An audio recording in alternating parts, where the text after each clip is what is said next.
امروز اساسگزار صلح و وحدت ملی پیشوای ملت پرزیدنت جمهوری تاجیکستان محترم امامعلی رحمان با رئیس شهر دوشنبه محترم رستم امامعلی در ناحیه اسماعیل سومونی پایتخت کارخانه استحصال آبهای تشنه‌شکن و محصولات مشروباتی سیوم را مورد بهره برداری قرار دادند و با خط استحصالی و امکانیت‌های آن از نزدیک شناس شدند. کارخانه مذکور در دایره دستور هدایت‌های رهبر دولت از جانب جمعیت دارای مسئولیت محدود اوستو گروه بنیاد یافته امکانیت دارد که در یک سال با حساب یک بسته کاری 33 میلیون لیتر آب را استحصال و به خریداران پیشنهاد نماید. انشاءات مذکور با موثرترین خط استحصال تامین گردیده صفت همه‌جانبه محصولات آماده شده را دستگاه‌های نصب شده تامین خواهند کرد. با اطلاع مسئولین تکنولوژی نصب شده کارخانه مذکور استحصال شرکت معروف سیدل فرانسه بوده، آن در اساس استانداردهای معاصر بین‌المللی فعالیت می‌کند. مجهزسازی کارخانه استحصال آبهای تشنه‌شکن و محصولات مشروباتی سیوم را متخصصان از جمهوری‌های فرانسه، ایتالیا، لهستان، چخیا، روسیه، سربیا، مکزیک، آرژانتین و اسپانیا انجام داده. تکنولوژی سیدل پورا به طور اتوماتیک فعالیت می‌نماید.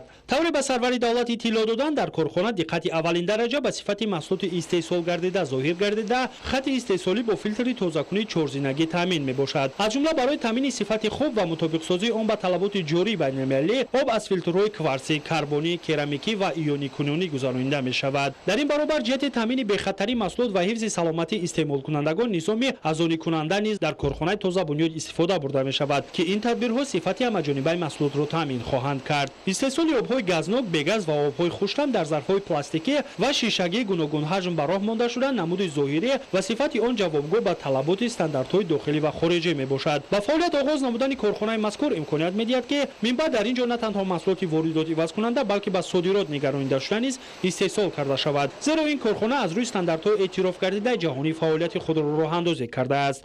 کارخانه سیوم از روی استانداردهای اعتراف گردیده خاص و حساب فعالیت نموده این امکانیت می‌دهد که محصولات استحصال گردیده به تمام جهان صادرات کرده شود.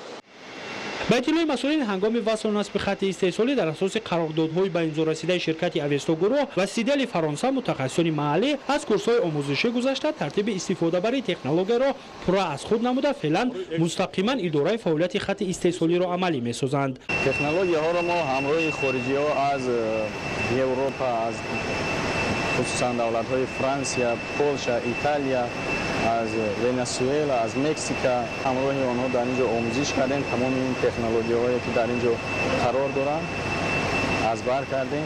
متخصصان هم متخصصای محلی هستند. میانه‌داری خود را از نام کل کارگران کارخانه و پرزیدنت جمهوری تاجیکستان محترم امامعلی رحمان میرسانیم که برای ما جوانان چنین شرایط خوبی کاری را فراهم آوردند. خط تکنولوژی استحصال محصولات مشروباتی باشد از دولت‌های اروپا بخصوص از شرکت مشهور التک چخیا و سیتیم لهستان اینچنین از زافکوم انجینیرینگ فدراسیای روسیه فرمایش داده شده پرواسل نصب کرده شده است. به مقصد پیشنهاد محصولات اعلی صفت لابراتوری معاصر با تجهیزات زمانوی بخصوص معاین کننده زیچی درجه مشروبات از شرکت افسرگی تامین گردیده است که در عین زمان در حدود آسیای مرکزی قیاس ندارد. مشروباتی در این کارخانه استحصال شونده اساسا برای صادرات پیش بینی شده است. در عین زمان 100 نفر در کارخانه نو صاحب جای کار گردیده. هنگام پورا به کار در آمدن کارخانه 160 نفر متخصصان محلی با جای کاری دائمی و معاش خوب تامین می‌گردند. همچنین 25 متخصص خارجی دیگر برای آماده کردن کادرهای محلی به کار جلب گردیدند. با اطلاع مسئولین برای باز هم بهتر و خوبتر کردن شرایط کاری برای کارمندان کارخانه، حجره‌های کاری بر هوا بنیاد یافته آنها با سر و لباس مخصوصی کاری و خوراک تامین می‌باشند. حدود کارخانه 1.4 گکتار زمین را در بر گرفته، مساحت بنای ساخته شده 7500 متر مربع را تشکیل می‌دهد. بنای مذکور با صنعت معاصر معماری بنیاد یافته در ساختمان آن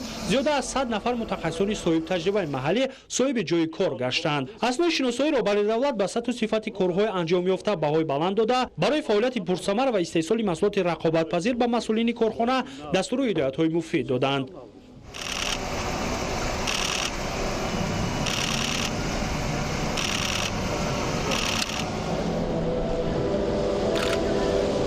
قابل به تذکر است که برای بنیاد کارخانه مذکور پیشوای معظم ملت 19 مارس سال 2018 سنگ اساس گذاشتند و تا این دم انشاءات با سطح و صفت بلند ساخته به استفاده داده شد. باید گفت که آب برای کارکرد و استحصال محصولات نهایی از دریای سیوم که 55 کیلومتر دورتر از پایتخت مملکت قرار دارد دسترس کرده می‌شود و این آب در آزمون بین‌المللی آب‌های آشامیدنی که سال 2001 در ایالات متحده آمریکا برگزار گردیده بود در 10 گانه آب‌های بهترین جهان شامل کرده شد. طبق تحقیقات عالمان ساحه آب сиёма ба организми зинда таъсири мусбӣ расонида барои тавоноии тан махсус кори мушаккор бурда ҳазмкунии таом ва барои тозакунии организм басу фоидаовар арзёбӣ карда шудааст. Он аз қабати пиряхҳо сарчашма гирифта барои кашонидани он корхона бо нақлиёти муосири соавӣ ки таркиб ва хусусиятҳои онро ҳамаҷониба нигоҳ медорад таъмин мебошад. Барои таъмини корхона бо об ва тақсимкунии минбаъдаи он дар нуқтаҳои фурӯш воситаҳои нақлиёти махсуси калонҳаҷм бо ғунҷоиши 25 тонагӣ ва миёнаҳаҷм бо ғунҷоиши 4 тонагӣ бо насби тамғаи сиёма харидорӣ шудааст. дар назар аст ки дар муҳлати наздиктарин шумораи нақлиёти боркаш то 200 адад расонида шавад. дар байни дигар обҳои рӯи замин тафовут дошта дар озмуни байналмилалии обҳои ташношомиданӣ ки соли 2001 дар иёлоти муттаҳидаи Америка баргузор гардида буд дар даҳгонаи беҳтарин обҳои рӯи ҷаҳон шомил карда шуд. интиқоли ин об то корхонаи истеҳсолӣ ба воситаи нақлиётҳои махсуси аврупоӣ ки ҳарорати ҳамин обро ва хусусиятҳои шифобахшии ин об дигар ношуда ба корхона интиқол карда мешаванд ва нақша гирифта шудааст ки соли оянда ба воситаи қубурҳои махсус оби дарёи сиёмаро ба корхонаи истеҳсолӣ дастрас менамояд. тоҷикистон дар ҷаҳон аз лиҳози захираҳои оби тозаи ошомиданӣ яке аз ҷойҳои аввалинро ишғол карда оид ба ҳалли масъалаҳои марбут ба об ба нафъи аҳли башар кишвари ташаббускори эътирофшуда маҳсуб меёбад. бо қабул гардидани tashabbusi чоруми сарвари давлати тоҷикистон ҳоло дар миқёси сайёра даҳсолаи нави байналмилалии амал об барои рушди устувор солҳои 2018-2028 татбиқ шуда истодааст ки дар доираи он то имрӯз пешниҳодҳои асосноку созанда ба миён гузошта шуданд ва тоҷикистон имрӯз ба яке аз марказҳои сиёсӣ баррасии масъалаҳои муҳим ёб дар сатҳи ҷаҳонӣ табдил ёфтааст. оби истеҳсолшавандаи сиёма аз нигоҳи иқтисодӣ ва иҷтимоӣ манфиатовар буда муаррифгари кишвари маҳбубамон дар арсаи байналмилалӣ шуда содироти минбаъдаи он метавонад манфиати хуби иқтисодӣ оварад. ҳамзамон фаъолияти корхона ба амалигардии барномаи давлатии мусоидат ба содирот ва воридот ивазкунии ҷумҳурии тоҷикистон барои солҳои 2016-2020 мусоидат хоҳад кард. ҳукумати мамлакат мақсад гузоштааст ки тавассути таъсиси корхонаҳои нави саноатӣ коркарди ҳарчи бештари ашёи хоми ватаниро ба роҳ монда ба ин васила тоҷикистонро аз кишвари аграриву саноатӣ ба мамлакати саноативу аграрӣ ва содироткунандаи маҳсулоти тайёр табдил диҳад. танҳо дар нимсолаи якуми соли 2019 дар шаҳри душанбе ҳаҷми истеҳсоли маҳсулоти саноатӣ 1,3 миллиард сомониро ташкил кардааст ки назар ба ҳамин давраи соли гузашта 25% зиёд буда таи солҳои 2016-2018 ҳаҷми он қариб 2 баробар афзудааст. шумораи корхонаҳои саноатӣ дар 6 моҳи соли ҷорӣ ба 462 адад расидааст ки нисбат ба ҳамин давраи соли гузашта 20 корхона зиёд мебошад. бино ба таъкиди сарвари давлат муҳтарам эмомалӣ раҳмон дар арафаи ҷашни 28-солагии истиқлолияти давлатии тоҷикистони маҳбубамон дар шаҳри душанбе ба фаъолият оғоз намудани коргоҳу корхонаҳои нави истеҳсоливу хизматрасонӣ нишонаи пешрафти босуботи иқтисоди миллӣ, қадамҳои устувори мо ба самти рушди дарозмуддати кишвар ва ободии пойтахти маҳбубамон мебошад.